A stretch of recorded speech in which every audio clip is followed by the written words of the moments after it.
Okay, let's Can move we on. please stop offering competitive salaries and start offering winning salaries? Like, since I started working, I've been closely observing my salary compete against my bills, and my bills are winning every single time. My salary has not won a single month against my bills, guys. Like, at this point, I'm convinced that my bills are Floyd Money Mayweather. To be fair and to give some credit to my salary, it does compete. It does pay bills on time sometimes, but after a few days my salary wants to tell me that it can't do this anymore. So who's supposed to carry me for the rest of the month if my salary is telling me after 5 days that it wants to tap out?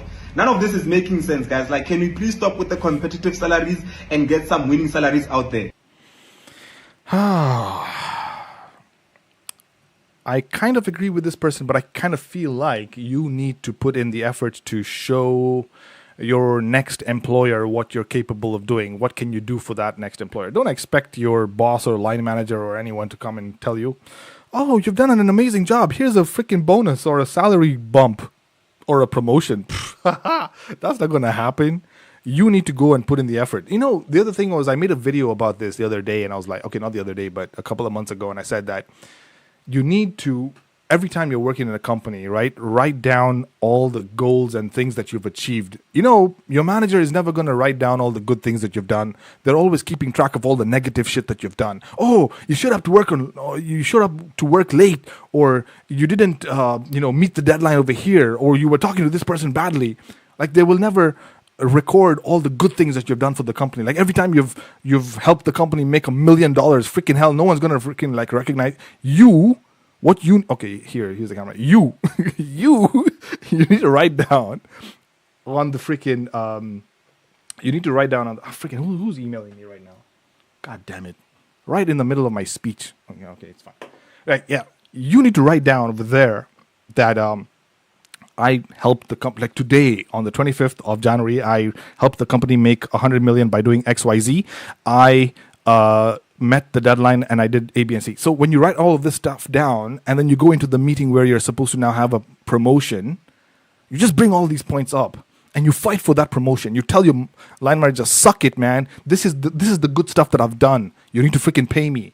Give me a salary raise or I'm freaking walking, man." And threaten them. And when you threaten them, you make sure you have a freaking backup plan. Don't just threaten them and you don't have plan B in there in the backpack, right? Just, look, like, if you feel like you cannot get a promotion, or if you feel like you cannot skip jobs, right? Like, let's say it's difficult for you to find another job. Think about your skill set. Think about, what am I putting on my CV? Is it that the information that I'm giving out to people is not attractive and that they're not interested in the skills that I'm able to provide? Yes, that's the stuff, man. So ask yourself, am I improving my skills? Companies are very selfish.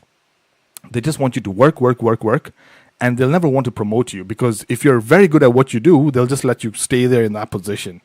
But you need to improve it's on you to improve your skills. Make your skills better. Like, if, let's say for instance you are I can't think of something that is relatable to you guys. I'm trying to think like a generic kind of a job. Let's say you are a good salesperson at McDonald's and you know how to stand in front of the counter and press buttons and give take orders and stuff. Improve your skills. Maybe just start learning how to work the kitchen or something, or how to manage the people in the kitchen. Like, you take the initiative to learn something new. Just see how things work in the company. Learn other aspects, other departments and stuff, so that you can improve your skills. Make it in such a way that the people inside the company are dependent on you, and that if you leave, they'll be like, "Holy shit, everything's just at a standstill." Then you have the leverage. So when you walk into that meeting where you're talking about a promotion, they're just looking at you like, "Oh shit, man. Okay, we need to give this guy some more money, because if he leaves, A, B, and C is not going to be able to do their job," right? And people will always come to you for help when you're working in a company. They will always come to you and say, "Hey, can you help me do this? Can you help me do that?" You need to pick and choose who you're helping, because if you help everyone, you don't get your job done. Your line manager is going to look at you and be like, "I don't care what you were doing. You didn't do this."